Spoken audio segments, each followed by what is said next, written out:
Welcome to Pompously Political. Can we just admit that religion's fucking crazy? One may ask himself, what does it mean to be batshit crazy?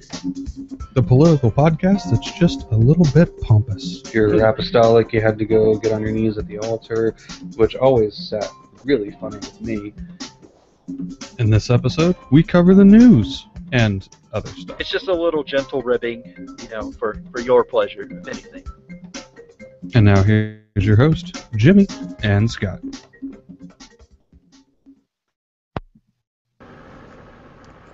Microphone test 1 2 1 2. Hey, ladies and gentlemen.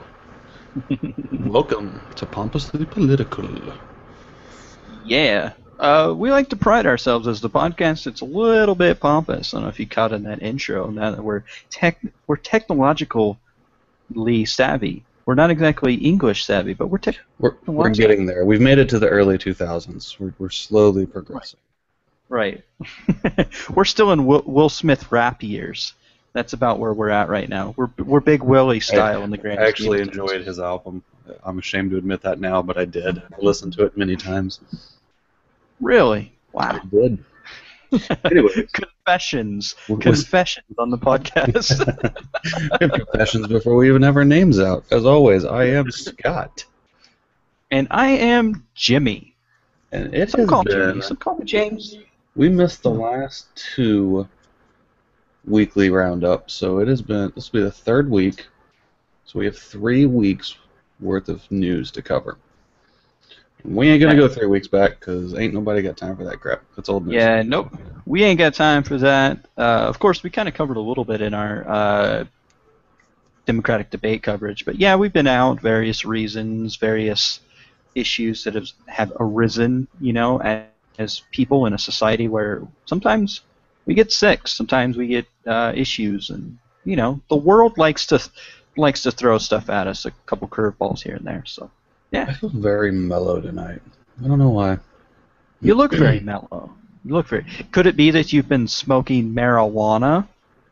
No, that's not it. Well, my good friend Scott, if you were smoking medical marijuana or recreational marijuana, there has been a momentous decision in California. The California governor signs landmark medical marijuana bill, which also ultimately led to a lawsuit that got brought up because what we have in California and in many states that have legalized in some fashion medical or recreational, there's a conflict between what the federal government deems as legal and what the state deems as legal. And so what we have is these federal interventions into state dispensaries, and a lawsuit got brought up, which recently was ruled by Senior District Judge Charles R. Breyer in California, lifted an injunction against California dispensaries, and condemned the intervention of the federal system, the DEA. So. I know Congress was coming out and saying that we shouldn't be intervening because the states have spoken, and especially the Republicans should be backing this because they're all about state rights. So, yeah, states are supposed to be superseding the federal mandate to crack down. So, yeah, hooray, marijuana smokers. So, long story short, what does that actually mean? It means... I'll explain what it means. What it means is that because of this lawsuit, it will no longer be tolerated, at least in the sense of California, and the federal raids of medical dispensaries. What had been going on in California is that people would set up legitimate shops, medical facilities, right? And the federal government, the DEA, the Drug Enforcement Agency, could come in, seize all your product, your assets of your business because it's federally illegal, right? You would be in trouble with the federal law, the federal government, and if for whatever reason that you didn't get any criminal penalties, you would ultimately have all your stuff seized, so your business is gone. So basically what this means is that California law is essentially circumventing this, and that federal intervention into the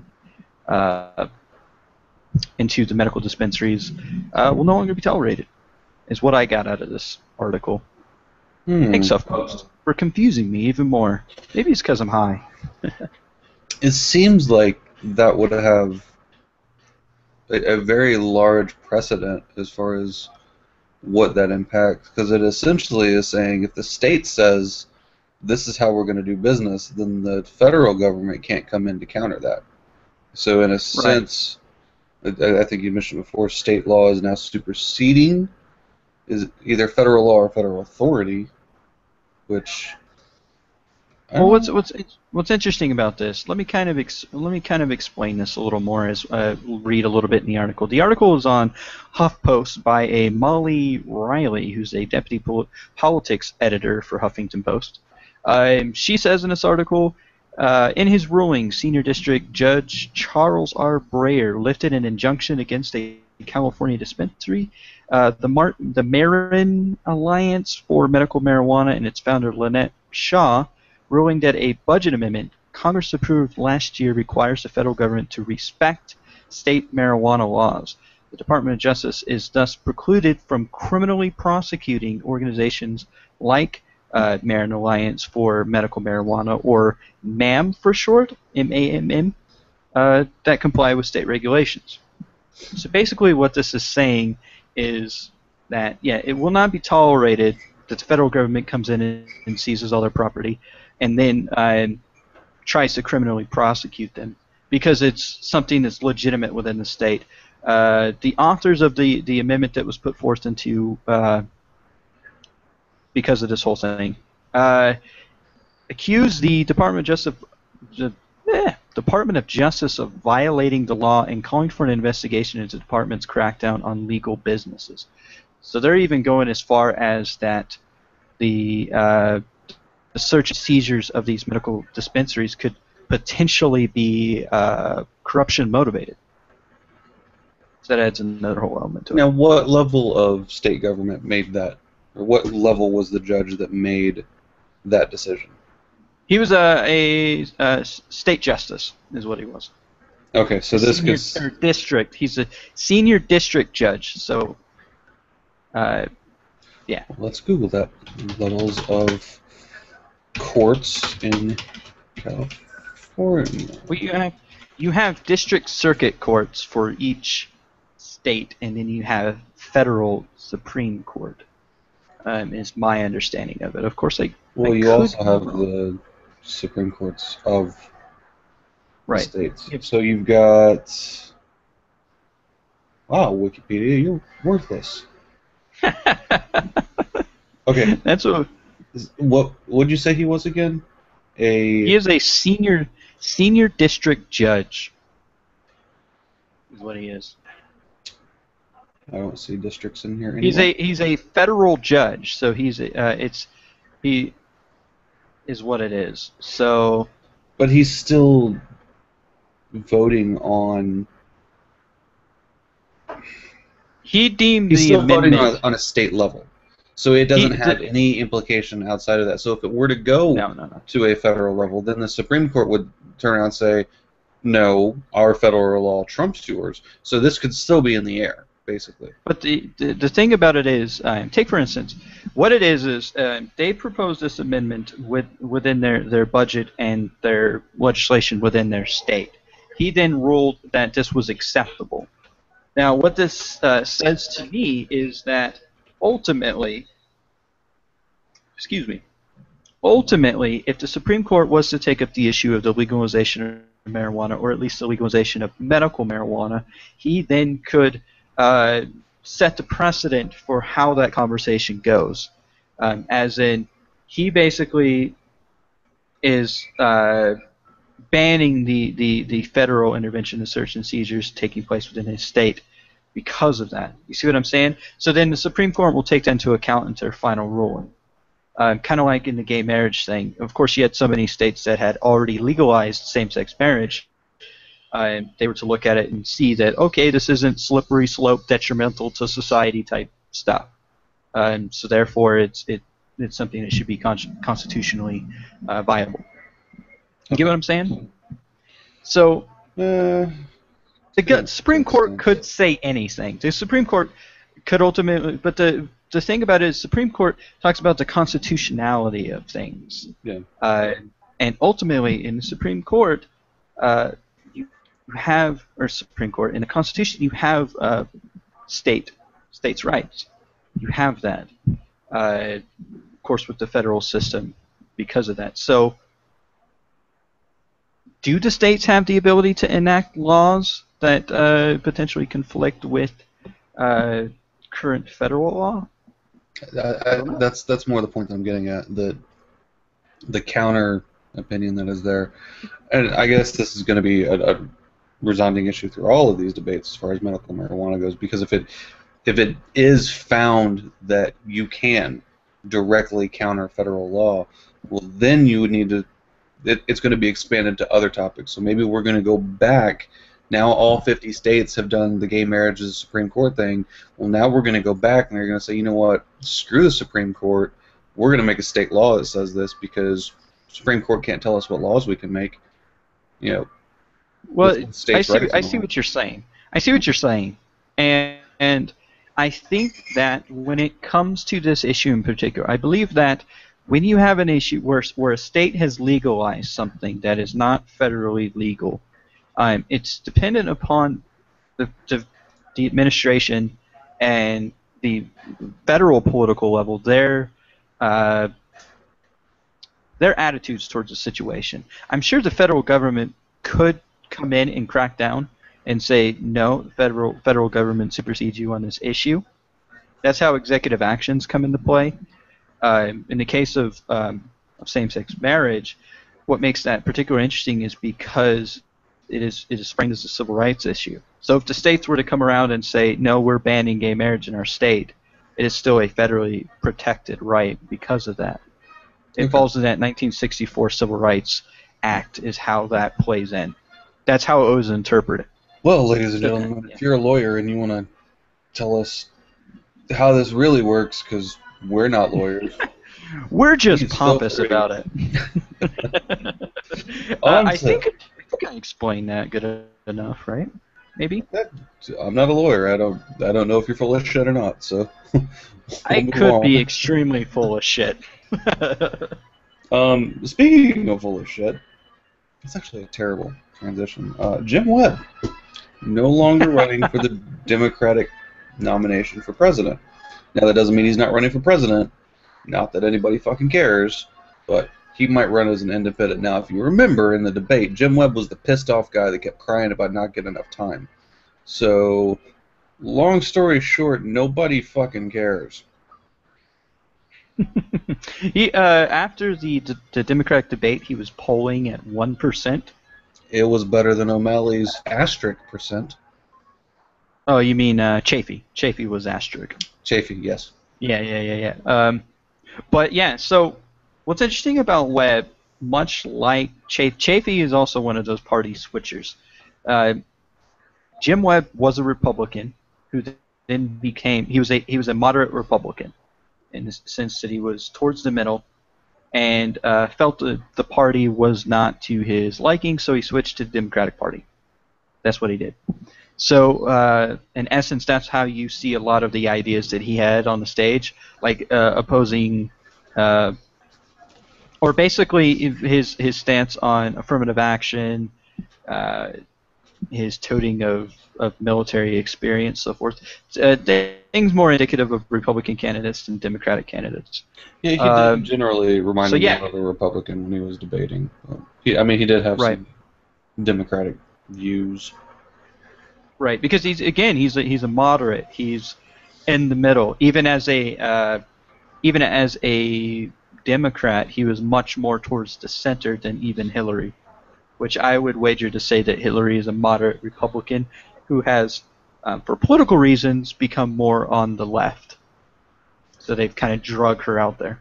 What this gets at for me, I guess what this strikes me as is frankly, it's another reason why Jim Webb doesn't deserve to be president, because if you look at the whole, I guess, political play here, you have him crying about not getting enough attention, and so a week later, he's the guy that's going, you know what, I don't want anything to do with you guys anymore. I don't want to be your friend. I'm not going to run for your party.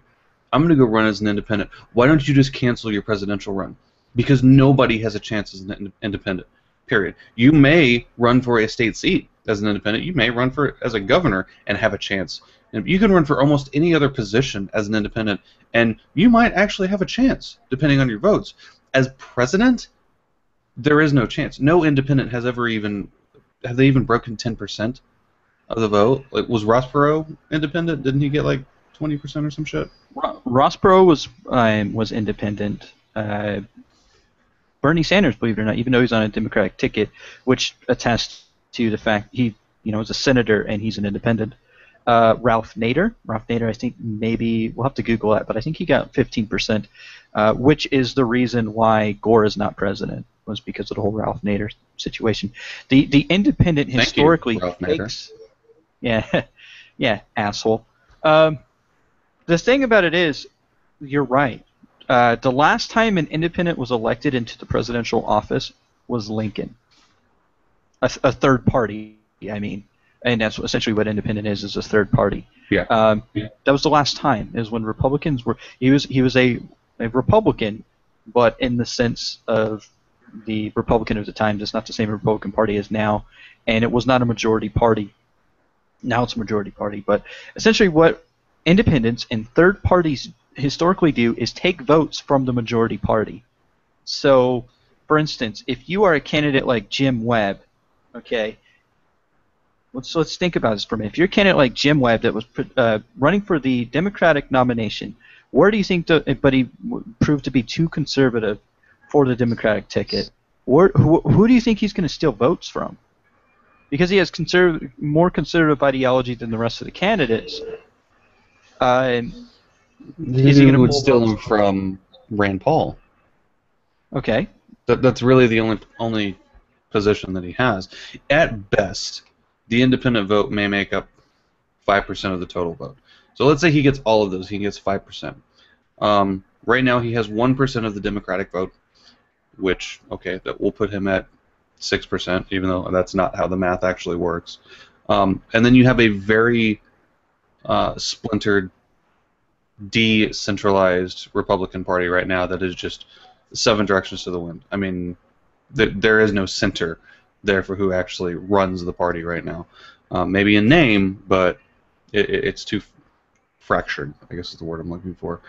So he may be able to pull off, 2% here, 3% there, but we're talking at most, even with fractions of the Republican vote, because of how he kind of plays both sides, maybe 15, 20% if he does well. But we're talking about guys like Ralph Nader and Ross Perot, who have substantial financial backing behind them. I mean, Ross Perot was a billionaire. Texas Instruments. Yeah, that's Ross Perot. Webb doesn't have that. Webb doesn't have name recognition. Webb doesn't have brand recognition. Webb doesn't have money. So, like I said, to me, this is more of a I'm really mad at you guys. I don't want to be friends anymore. Then I'm really in for running for president as independent. You might as well have just ended your presidential run. I mean, that's essentially what you did. You just didn't use those words.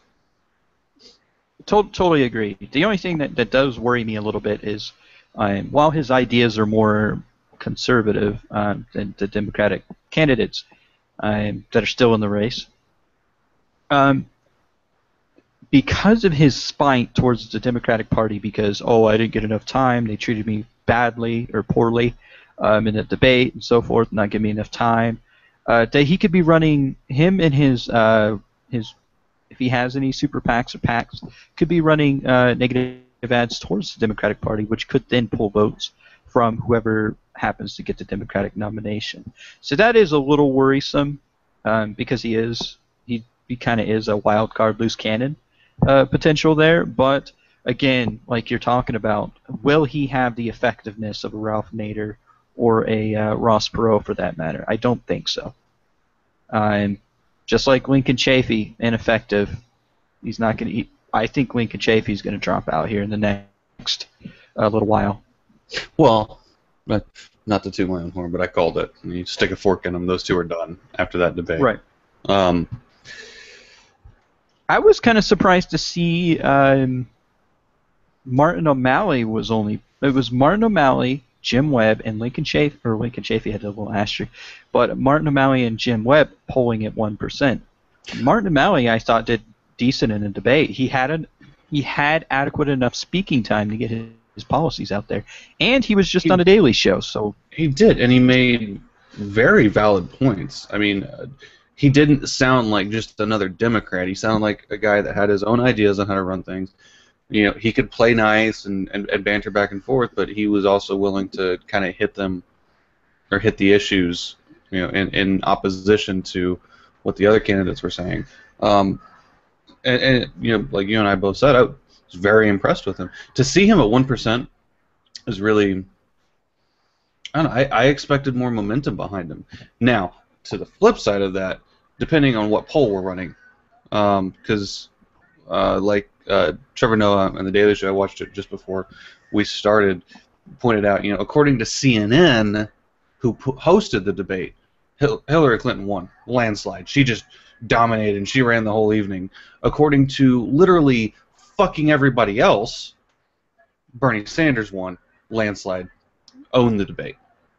Which, of course, as they were quick to point out, the debate was hosted by CNN, who's owned by Time Warner, who has substantial backing into Hillary's campaign, which is obviously why they're not going to give Bernie the time that he deserves. So Time Warner has over $500,000 in the Hillary campaign so far. So $500,000 is not a small amount of money. And sure, I mean, you're gonna want to back the person. You're gonna want to prop the person up that you're putting the money on. So yeah, I totally agree. That says something to the bias of polls in a large extent. That's why it's important, to pull polls from multiple locations.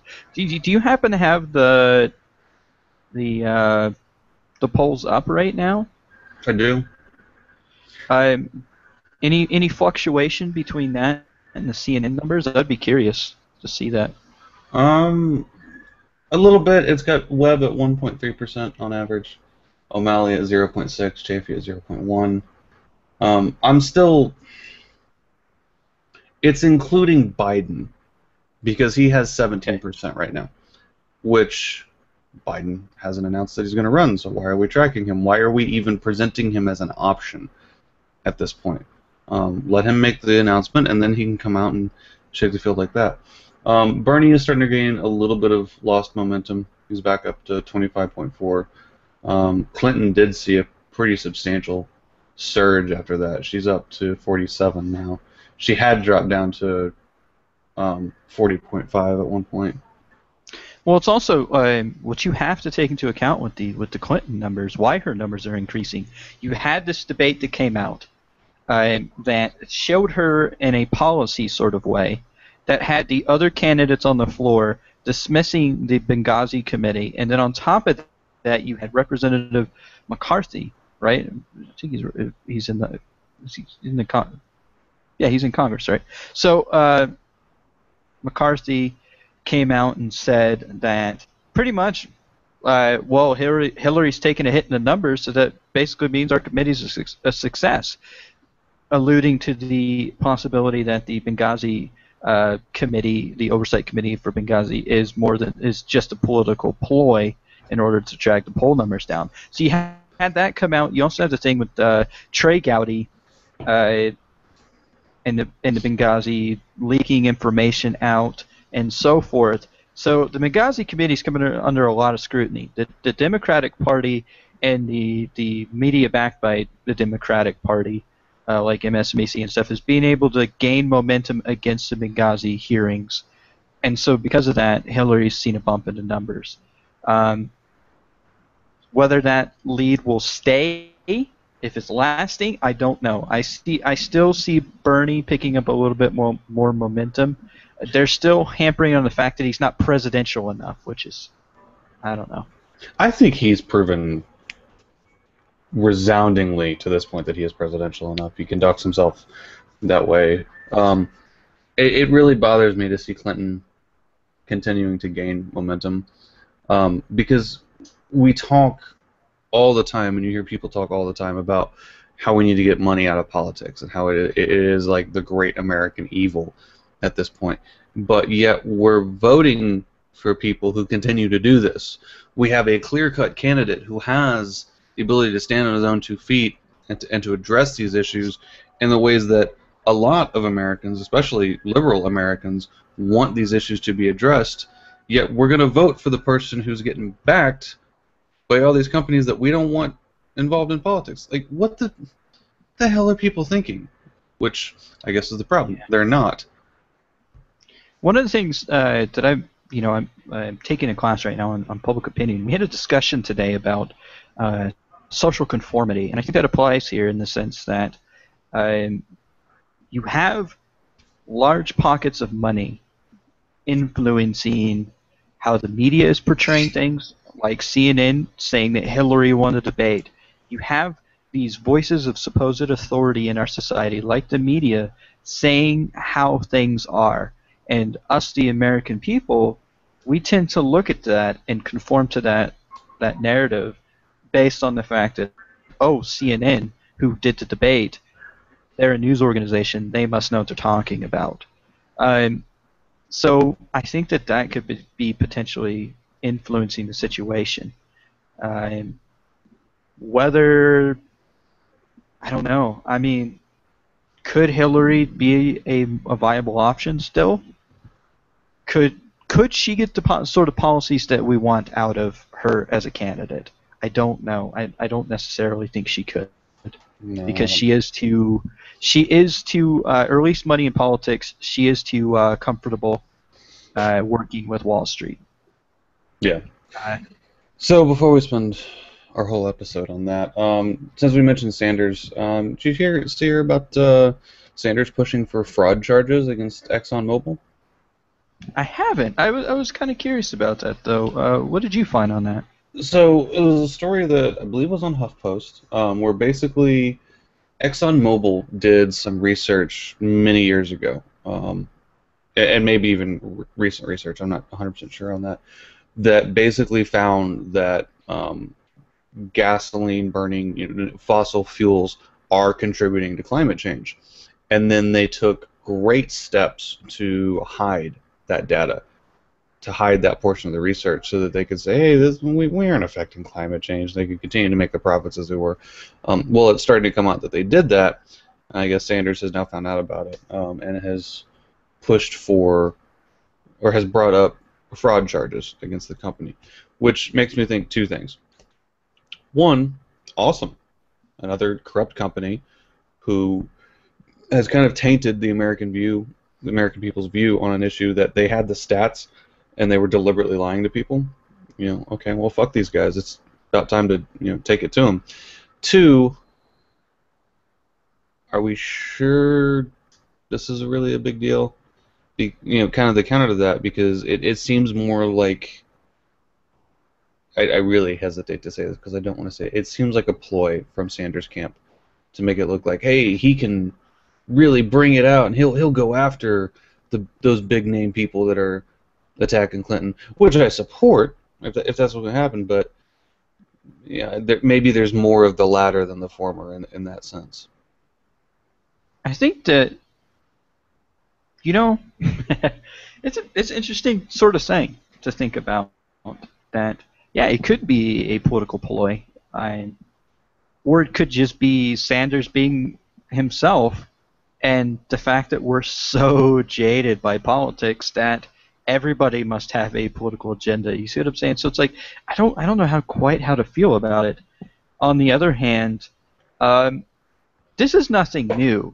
Whether they were hiding it willfully or everybody knows that. I mean, ExxonMobil hires their own people to spin the information the way that makes fossil fuels look more favorable, to downplay the impact of our carbon footprint, our impact on climate change, so forth, in an effort to keep fossil fuels going. Which was another thing is that was, I hate to dive back in that well, but made Martin O'Malley impressive is that he had a clear, concise policy agenda that would push us to clean energy by 2050. That was where his standout moment was in that debate. But is it a good thing that Bernie Sanders is going after ExxonMobil for potential fraud in this situation? I think that, if anything, any publicity on it is good publicity. So I say positive. Go for it, Bernie. Feel the burn. What if... screw it. Stupid thought. We'll move on. So Paul Ryan is expected to announce that he's going to run for Boehner's position, vacant position, as Speaker of the House, as we approach yet another dance over the government debt limit. Yeah, because apparently we're once again we are 2 weeks from defaulting. Like, what? How do we keep doing this? Why do we elect these people in that do this stupid shit? Man, that's a complicated sort of situation, because you do have redistricting, or some people call it gerrymandering, favoring incumbents in at least in the House. So you have the situation where when you have divided government, and then not only do you have divided government, but you have divided factions, divided caucuses within a political party. When you have that taking place, like it's taking place in the House, you have those that are extremely conservative, that are fringe conservative, that are chastising the more establishment members as not conservative enough, and so they don't have the coalition that they need in order to legislate properly. And so that trickles into the politics between Congress and the administration. You have the establishment Republicans that are willing to appease the debt limit, that are willing to work on the budget. And then you have these fringe conservatives that are pushing for extra things like incentives within the legislation, the budget, and the debt limit, in order to get piecemeal legislation in favor of them done. So defunding Planned Parenthood, so forth, and attaching that to the bill itself. So that's where the hookup is. It's no longer between Congress and the White House. It's now Congress, and even to a certain extent the Senate, that they can't agree upon what's going to be in the debt limit legislation. Let's put this into, I guess, a perspective we can all quite easily grasp our hands around, or heads around. If you, as a family man and a provider for your family, were to come home with your paycheck at the end of the week, and you were to draw up your budget, and you made sure that you had enough money to pay your bills until your next paycheck in 2 weeks, and you did that consistently, and you kept coming to a problem where you're like, man, if I don't change something, I don't know if that next paycheck's going to cover it. And then you went and tried to get some type of loan. You tried to buy a house. If you tried to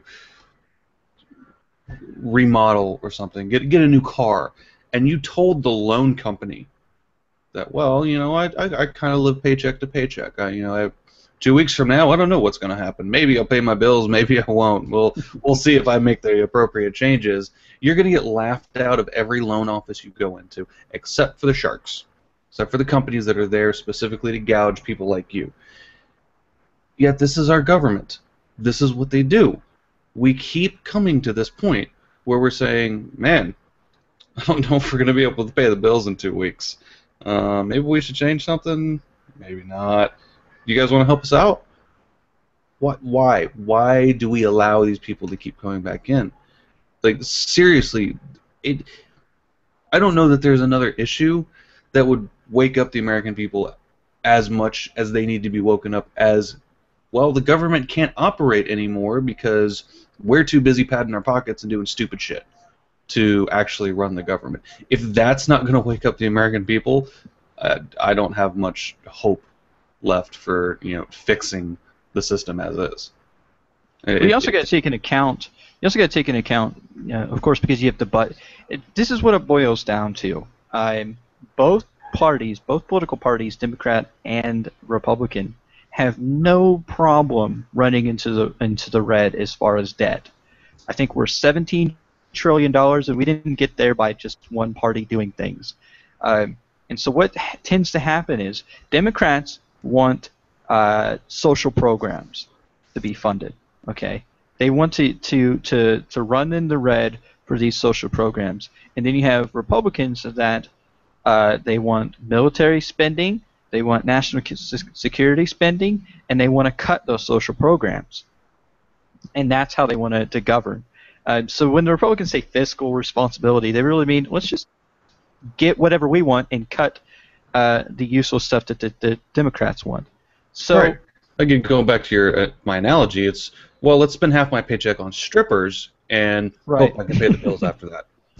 Right, for sure. And so, yeah, I think that when you are operating like Congress is and trying to get certain pieces of legislation or certain things that you want enacted because of your political ideology, and it's conflicting with the ideology of the administration of the status quo, right? You're going to butt heads, and the only way that you're going to be able to stop that gridlock is concessions on both sides. We may not want to cut social programs, but in order to get some movement when it comes to things like the debt limit. Because what the debt limit is just ensuring that we've increased the debt limit enough that we can cover everything, like you're saying, how you're talking about your analogy is, do I have enough money to cover the bills? And I think right now we're about, what, $17 trillion is I think that's what I put it at? We're about $17 trillion. And so basically what that's saying is, okay, let's increase that just a little bit more so we can make sure that we cover the bills. It's not even a real number anymore. Right. You can't wrap your head around a number that big and fully grasp what exactly it is that you're saying when you say $17 trillion. Now, here's a thought. I'm just gonna throw this out here. Okay, I don't have the exact figures in my brain here. I'm not a fucking calculator. I guess I could look it up online, but I don't have time for that right now. The revenue that has been brought in by the recreational marijuana sales in Colorado, Alaska, Washington State has been in the billions of dollars. I know it's in the billions. Okay, it was like $3 million in like a matter of a couple months. That's a lot of revenue.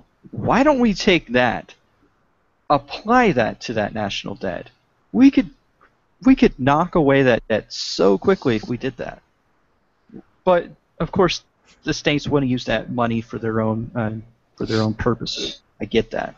Yeah. But I think it's a smart move. Legalize it all, recreational, allow shops around the country, and then you could easily pull in a couple $1 trillion in at least 1 year of revenue if you were just to legalize it across the board, right? Why not do that? That seems smart to me. And then there you go, gridlock solved. We're now black. If you were to do that as well as taxing religious organizations, you do it even faster. Ooh. I mean, there's a lot of figures that show some of these liberal ideas about, Bernie's ideas for free college and other programs that have been coming out that could be paid for in their entirety and then some simply by taxing churches. Oh, for sure. I think the tax exemption for religious organizations it's a crock of shit. I get the reason why it was established, in the sense that because there's supposed to be nonprofit, yada yada yada. But the thing about it is the the religious institutions were never supposed to have any influence in the political system. Yet we see organizations like the Mormon Church and so forth getting heavily involved in the political discussion. On top of that, a couple weeks ago, I mentioned that I realized that I need to retract this or redact it. I claimed that Mike Huckabee was Mormon. I was wrong. He's actually a Baptist minister, is what he was. I don't know why I was thinking. It was John Huntsman that was Mormon. John Huntsman, and then of course Huckabee. Nah, fuck. God damn it. Not Huckabee. The other guy. No idea. Hey, Who's me here? Romney. Sorry. So yeah, but yeah, so totally, I think that that's a viable option as well, and the amount of tax revenue that we could be generating from that, man, we could be rolling in the dough. We could be in the green for once as far as our debt. Man, Good. look at us freaking geniuses right here. We should be running the government. I don't know if that's the greatest idea ever, but we've got some ideas that might work. We can govern ideas that we can't even take credit for, honestly. But anyways, moving on. Marco Rubio may be in a bit of hot water. Did you hear about that? Marco Rubio, my favorite member of Menudo. Let's see here. Marco Rubio violated the ethics in an interview. He did. So he was doing. Let me pull up the article one more time just so I get the facts right, and specifically what it is that he said. Now this is again on HuffPost. So he was doing an interview on Fox News with Neil Cavuto on Tuesday night, and he was speaking from the Russell Senate Office Building, which is a federal building, and he was questioned about basically the strength of his fundraising, that I guess he's running into some problems. And what he came back with was, I knew we wouldn't be the leading fundraiser in this race because we are not the top choice of the entrenched political establishment. But I'm confident we have the resources and continue to build the resources to be able to help communicate our message. He's fine. This is where he went off the rails. And obviously, if somebody watching this program wants to help us, they should go to marcorubio.com and chip in. Now, the issue is that he did that from a federal building, and according to the Senate ethics rules, quote, Senate members and staff may not receive or solicit campaign contributions in any federal building. So I don't even know if there's anything they can really do other than go, you shouldn't have done that, but yeah, looks like he's in trouble. Yeah, I don't foresee any criminal repercussions for doing something like that. I mean, they kind of talked about it a little bit as far as when it comes to political campaigns, specifically between the relationship between super PACs and the candidates themselves. There's not supposed to be any collusion between the two. They're supposed to be independently operating what a super PAC does as far as campaign ads and so forth. The candidate could not address the super PAC in any way in regards to that subject.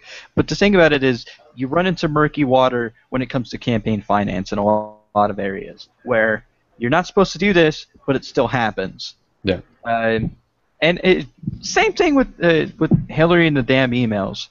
It may have technically been illegal to operate off her own server, especially if she did classified material. You were the intel guy. You're aware of that sort of thing. But at the same time, government officials have been doing that. They've been doing that.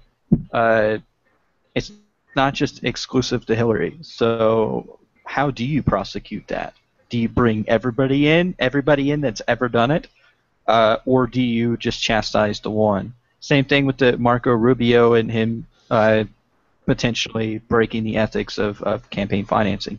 Do you punish him, or do you punish everybody that's done it in the past? Well, if it's not going to happen. Is any indication on this, you punish the one as an example for the rest.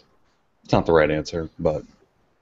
Well, even then, okay, you punish the one, that goes against your political ideology. So what's going to happen in here is you're going to have Democrats calling for Marco Rubio's resignation from the race to get him to drop out of the race, and you're going to have Republicans coming to his defense, just like you have Republicans chastising Hillary Clinton for her email scandal, and Democrats coming to her defense.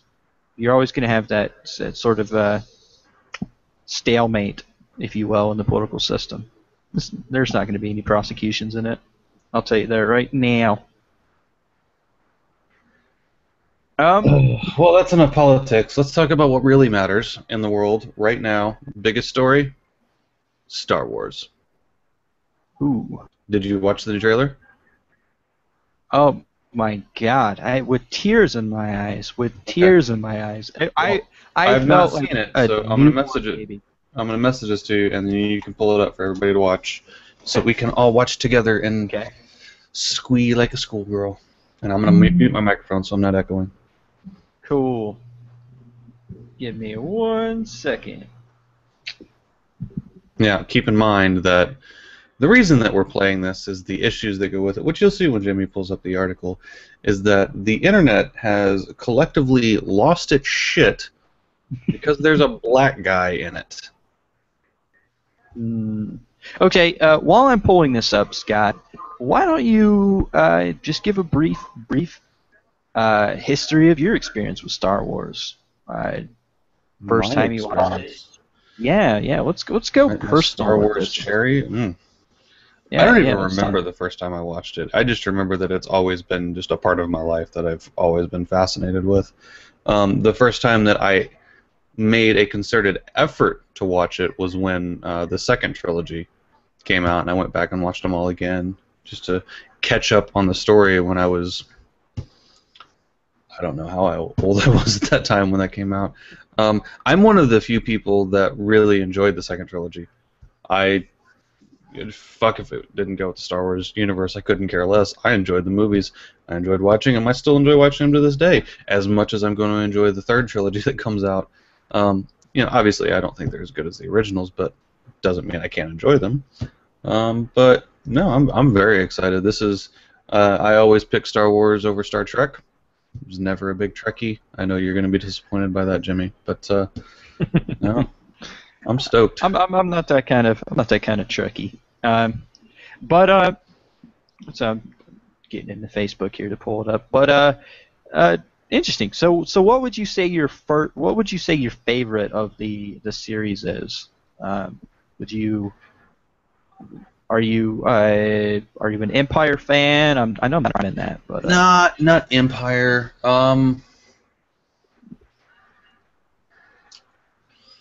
Probably Return of the Jedi.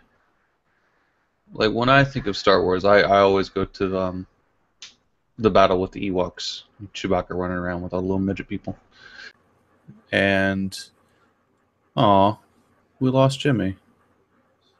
Well, that's not cool. Hopefully Jimmy will be back shortly. In the meantime, I'll entertain with my monologue, although there's 0 viewers, so nobody really cares. Maybe you'll watch later. I don't know. And I don't want to start playing this early, because Jimmy's just going to play it again, and then it'll ruin the surprise. So we'll move on to the last topic while we're waiting on Jimmy to come back.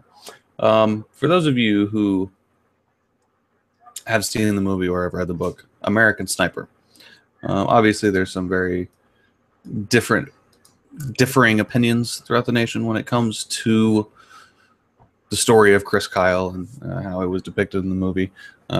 Clint Eastwood being a notorious Republican, I guess. Notorious conservative and how he displayed it. Displayed the Iraqi people as being kind of barbaric and almost deserved to die in the movie. Anyways, in the story, in the actual book, towards the end of the book, there is a section where Chris Kyle talks about going to a funeral for a fellow SEAL and basically knocking out this scruffy old man. Which he later revealed to be former Minnesota Governor Jesse Ventura, who I did not know, was news to me, was a Navy SEAL. Well, go Jesse. Except that he was reportedly making some comments that weren't very nice to the SEAL community, to the effect of that, the SEALs deserve to lose a couple people every now and then for what's going on in Iraq, which angered Chris Kyle, and he put him in the book. Jesse Ventura sued Chris Kyle and won in the lawsuit for $1.8 million for defamation for Chris Kyle's account. Now, there's some issues going on with that, basically saying that the jury wasn't given the right instructions that caused this to be a bit one-sided. It's now being appealed, but it is bringing into question the issue of freedom of speech. What can you put in a book? Because if Chris Kyle says that this actually happened, and he has reason to believe that it did, and he knows that he's not putting it in the book intentionally to specifically defame anyone. Mind you, he didn't mention Jesse Ventura's name in the book. It was only in interviews after the fact that he confirmed it. You should be allowed to say that. You really should. And that's my thought on that. If you guys want to participate and let me know anything else, what you think about it, let me know. I got a thought about that, Scott. Can you hear me? Welcome back. I am successfully talked for 3 minutes straight. Yeah, Star Wars broke the internet from my angle. I have it now, so I can play that, so we can kind of revert back to that. But I definitely want to address this Chris Kyle thing. I was really hoping we were going to go there. Okay, here's my thoughts, both on the book and the movie, Scott. Okay, there are some things in that book that are...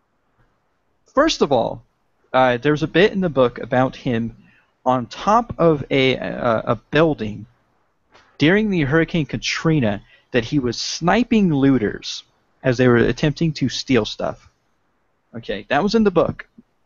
I can't tell you which page and chapter, but it is in there. It was also the Jesse Ventura thing about him punching Jesse Ventura in the face because of him talking ill of some soldiers, so forth, like you were mentioning, which also turned out to be not true. Jesse Ventura was in a different area completely.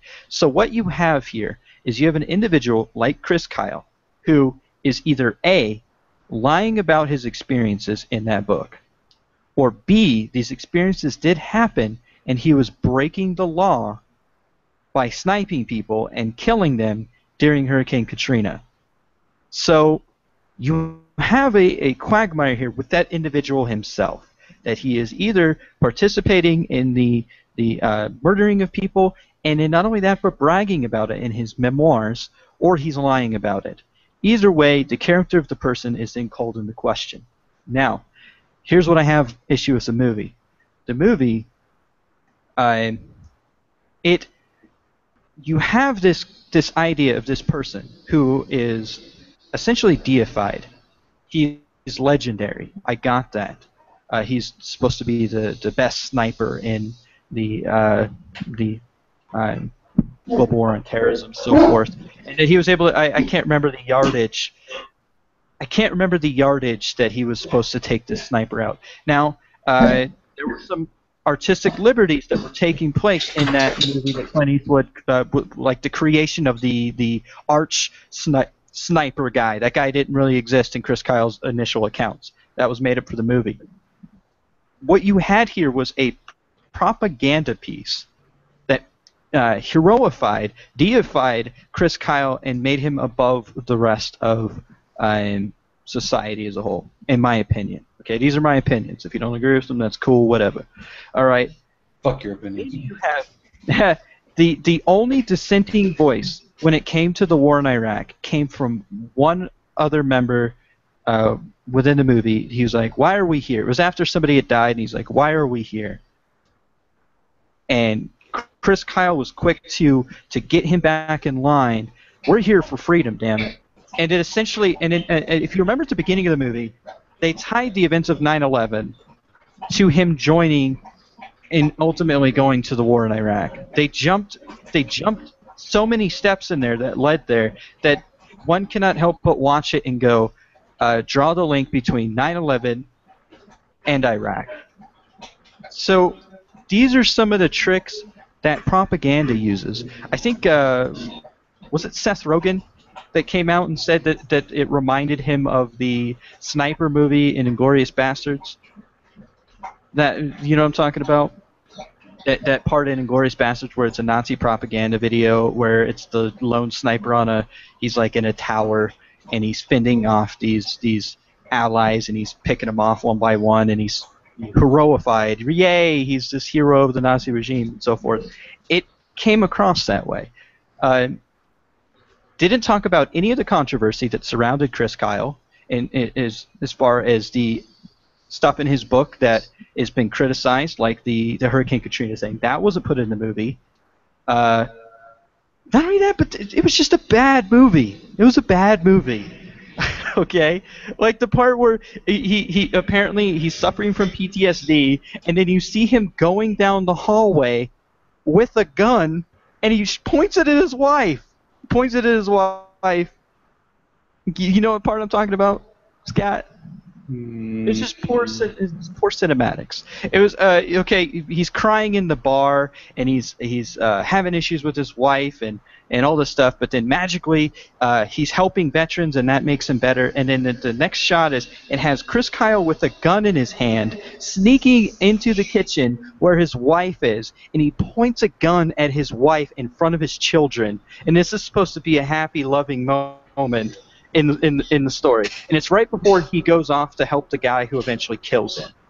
Like he's gonna take the dude to the shooting range. So right after that scene, he gets in the car, and then they play the footage from Chris Kyle's memorial procession.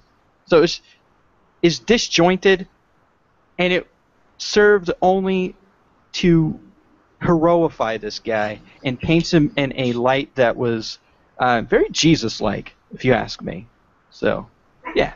There's my rant about that. I think that he lied about a lot of stuff. I'm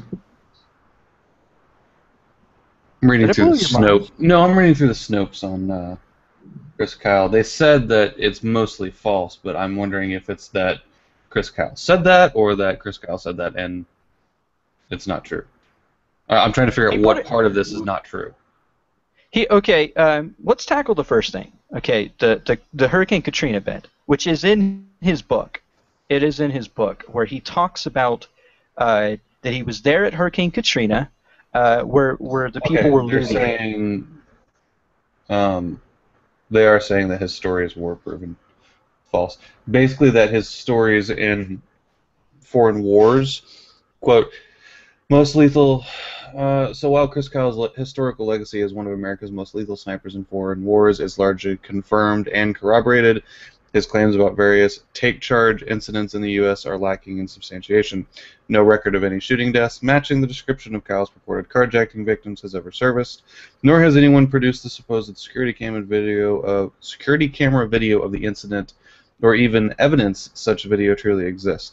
New Orleans authorities did not log some 30 unaccounted for shooting deaths in the wake of Hurricane Katrina, and even if Kyle's claim proved in any way plausible, the government-sanctioned street executions of American citizens on American soil without due process would have prompted a large-scale civil rights scandal. All right, so those versions of the story are inaccurate.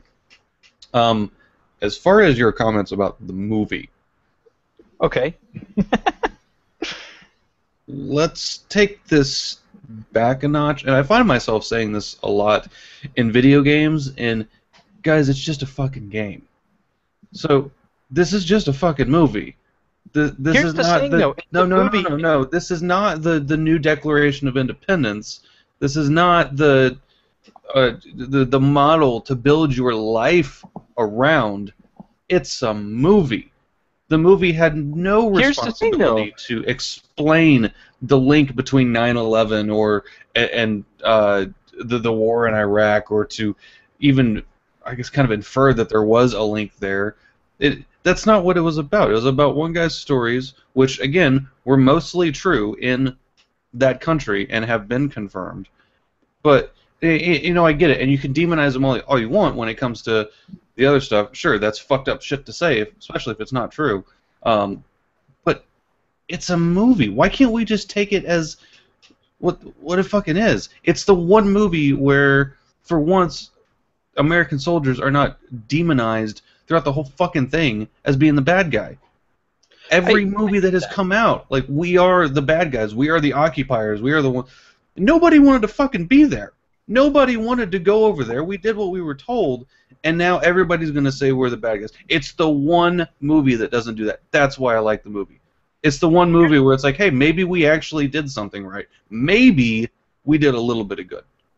Here's the thing, all right? I'm going to dispute that. We're getting hot and heavy now here, ladies and gentlemen. Now we're cooking with grease. Okay, check this out. All right, this is my problem with it. It's a movie that its whole claim is that it is historical fact. Okay, and the reason why I bring that up is that there were parts of the movie that, okay, like him having a satellite phone on him in the middle of combat talking to his wife. Is that fact or is that fiction? Okay, you have instances like that that are within the movie that do nothing but elicit emotion for the prescribed narrative of the movie, which is that Chris Kyle is a hero and that he is this amazing individual and he came home and did nothing but want to help people, and it didn't even go into his PTSD very much. The only part about him with his PTSD was he went to the bar, got drunk, didn't talk about his feelings, and then started helping people. Okay? That's not how PTSD works.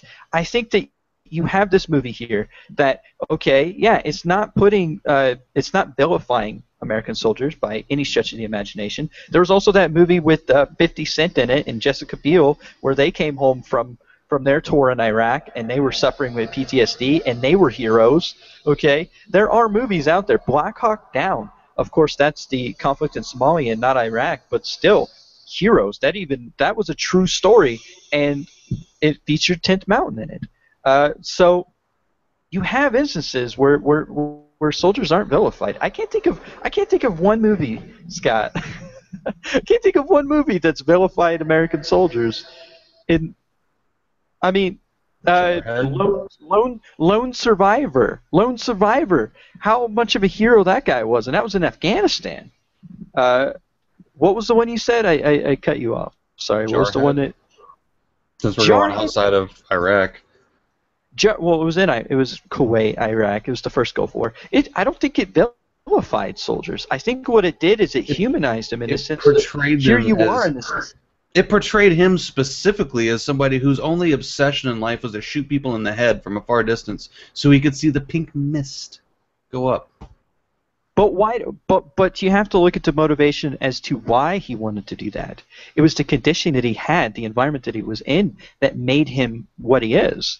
I don't think it was vilifying. I think that it was humanizing him in a way that, like, here's this person that's put in a situation that many people aren't put in, that is now his sense of morality is skewed because of it. I mean, it's kind of like Apocalypse Now. You can't say Apocalypse Now was vilifying soldiers, even though it was a critique on the Vietnam War, which was actually, it was weird because Heart of Darkness was in Africa. The book Heart of Darkness was in Africa, which was the basis behind Apocalypse Now, which then got turned into a Vietnam type story.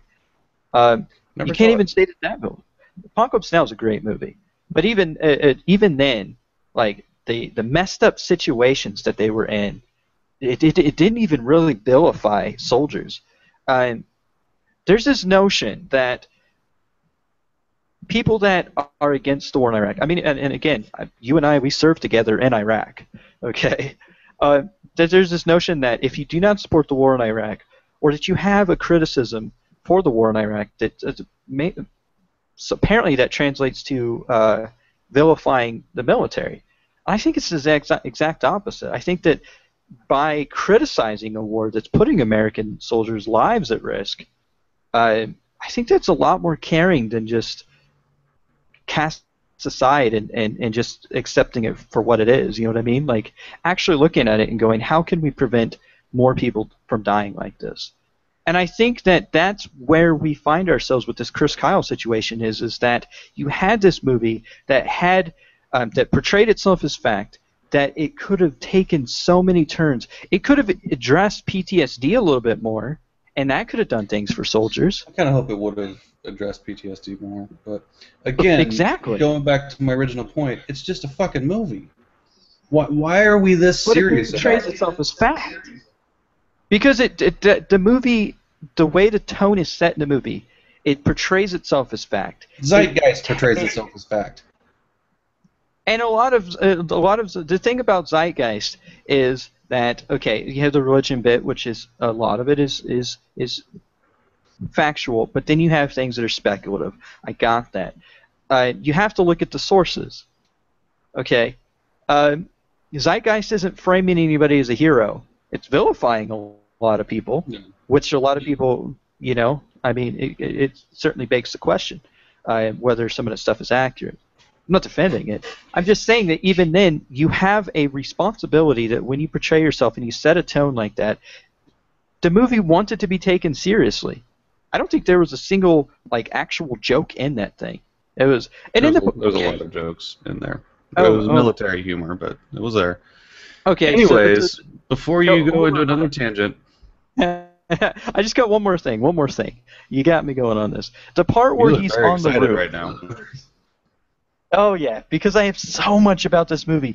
I went to go see it with Eric, who was on the show, because he was like, man, this looks like a really, really good movie. And we had a mandate. We went to go see this movie, and we both left the movie, kind of disappointed. I left it disappointed because it could have done so much for American soldiers as far as addressing PTSD and so forth, and less heroifying this Chris Kyle guy. This was before I even knew about his contradictions within his own memoirs, his lies and stuff. But okay, so the part where he's on the roof, right? Let me see if you remember that part. He's on the roof and he's supposed to be providing sniper support for them. They're fixing a satellite or something in the middle of some town in Iraq, and he sees his nemesis sniper. And he's like, I'm going to take the shot. I'm going to take the shot. And everybody's like, don't take the shot. You're going to give away your position, and you're going to put us in a situation that's going to be bad. Okay, don't do it. Everybody, calling in command, no, don't take the shot. He takes the shot anyways. All right? Kills the guy. This is supposed to be his triumphant moment in the movie where he kills this sniper that killed his best friend in the war. And it's supposed to be, yeah, gung-ho, right? But then, if you look at it, observe this critically, the moments that take place after he kills that sniper is the insurgents come in, and a lot of soldiers lost their lives in this situation. They just got shot up, and all these people were dying. Of course, Chris Kyle survives. So is that a hero moment, or is that a moment of, wow, son, you dicked up? I don't know. I mean, the movie... I don't know. That's the end of my rant. Good. We are so far over time right now, we're going to have to skip this story. Can we at least show the trailer for people? We are... Can that be our... Dude, we're 10 minutes over already. If we go any further, I'm not going to be able to fit it down into a podcast episode. So. Okay. Sorry, ladies and gentlemen. I know you wanted to see Star Wars trailer stuff. It's my fault. But you know what? We'll share this is what I'm going to do for you. I'm going to get off here, and I'm going to share the trailer on the Facebook. How's that? Sounds good.